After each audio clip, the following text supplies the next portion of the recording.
If you're watching this and you're in your 20s or 30s or 40s, it's time to realize that you can't work forever. The moment you think that it won't stop, that's when it becomes dangerous, because that's when it may actually stop, and it means that you're not actually prepared also to fix your finances. So always have to think about, what if this income that you have right now, where you're earning a lot from your job, from your profession, from your freelance work, from your business, stops?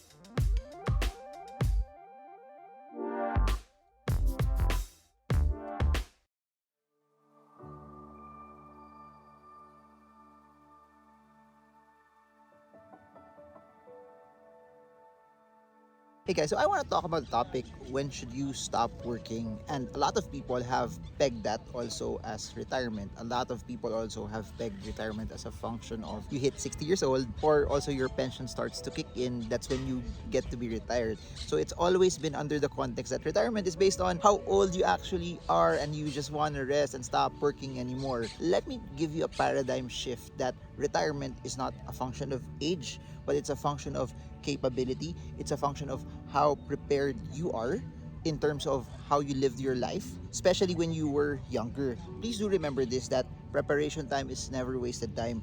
What you do to prepare for your finances today will echo in the next few years as you get older. Let me also change the way you think about retirement, that it's not about stopping because you're old, or just because you hit a magic number already that will allow you to live off maybe passive income or maybe some of your investments. But allow me to set a new paradigm, that you could actually live life at your own terms, that retirement is actually you having the ability to stop whenever you like. But not just that, for you to be able to have the chance to be able to do what you want. And what's interesting about that is, if you've reached a level of either savings or investments or assets, that it's enough also to allow you not just to survive but also to thrive, and you can stop active income, or you could stop your employment. What's amazing about that is, it gives you the ability to be able to find other things that you love and you cherish.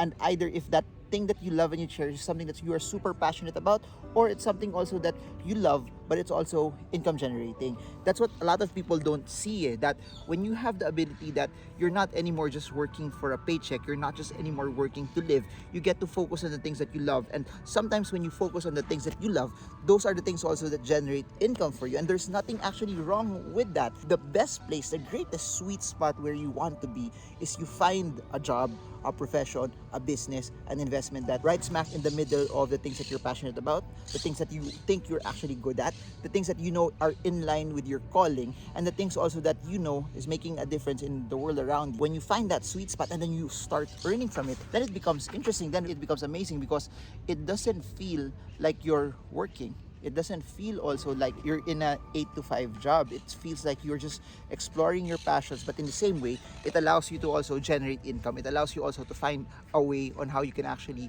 earn more. If you're watching this and you're in your 20s or 30s or 40s, it's time to realize that you can't work forever. The moment you think that it won't stop, that's when it becomes dangerous, because that's when it may actually stop, and it means that you're not actually prepared also to fix your finances. So always have to think about, what if this income that you have right now, where you're earning a lot from your job, from your profession, from your freelance work, from your business, stops? What if you lose your job? There are a lot of things that you may not control that may also hit your level of income. That's why also it's important to diversify.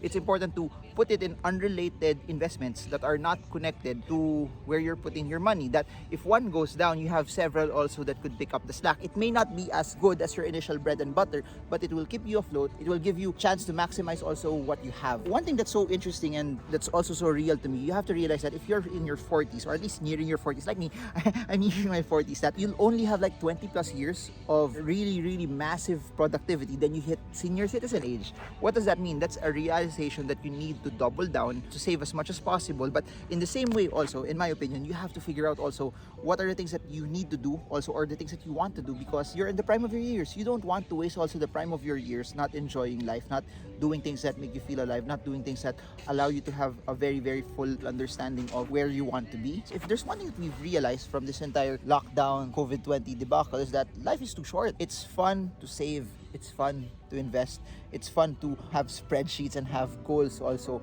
but it's fun also to enjoy and do the things that you love. For some people, it's buying those watches. For some people, it's buying those cars. For some people, it's eating what they want. For some people, it's just really hitting investment goals. For some people, it's raising a family. It's for some people also, it could be having enough money that they could send their kids to a college that they actually want, that no matter how expensive those colleges are, they get to have the ability to send them to those particular colleges. Or for some, it's traveling. Whatever your narrative is on what financial freedom is to you, it's nice to also take steps towards that. It's also nice to create a narrative where you're saving and investing for the future, but in the same way also you're enjoying everything, you're cherishing every moment, because life is too short. It should also be enjoyed. It should also be at a point where you get to do the things that you love while you still have the capacity to do it, because that's what a lot of people don't realize, that I'm not in the extreme. Now, some people would say keep on saving, keep on saving, keep on saving, keep on investing. While they're young, also they deprive themselves, that they don't get to enjoy, they don't get to smell the flowers, they don't get to do the things that make them feel alive. What happens there is you somehow may burn out also, and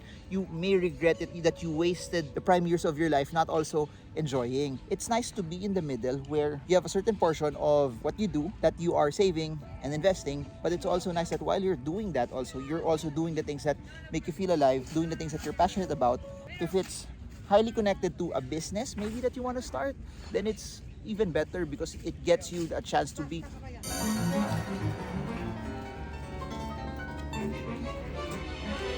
Takot ako, laki ng aso nasa likod ko. I highly suggest that you find that sweet spot, that ikigai, that you get to be in the center of where you want to be, what you want to do, and everything is just falling into place. And what's nice about that is if you're doing things that you love, you'll fight for it, because you know it's part of your dream, it's part of your passion. You don't have to wait up until you're 60 for you to be able to do that.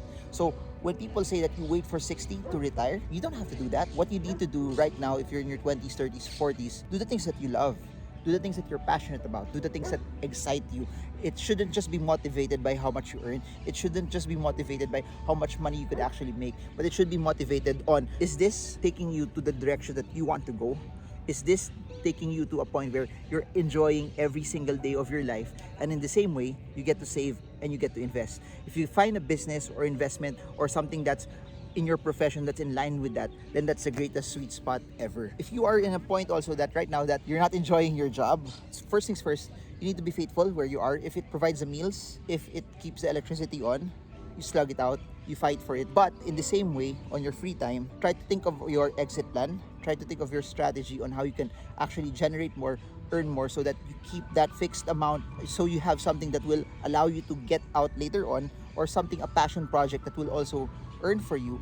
Or in the same way, if you can't figure that out as well, you have to save and invest massively, so that when it comes to a point that you say that you really want to get out already, you have enough savings and you have enough investments to be able to do it. But in the process, you need to slug it out and just wait it out as well. If you notice it, if you've been watching my videos also over the past few years, or if you've read my books or the seminars that I've spoken into, it's sort of evolved already, that right now it's not about retirement, but it's about living life at your own terms, doing the things that you want, doing the things that you're passionate about, living in the places where you want to live, eating the food that you want to eat, traveling to the places where you want to go. And you can do that also while still working, while still earning, while doing the things that you are passionate about the most. I hope that this was something that was fruitful for you. You guys learned a lot from this.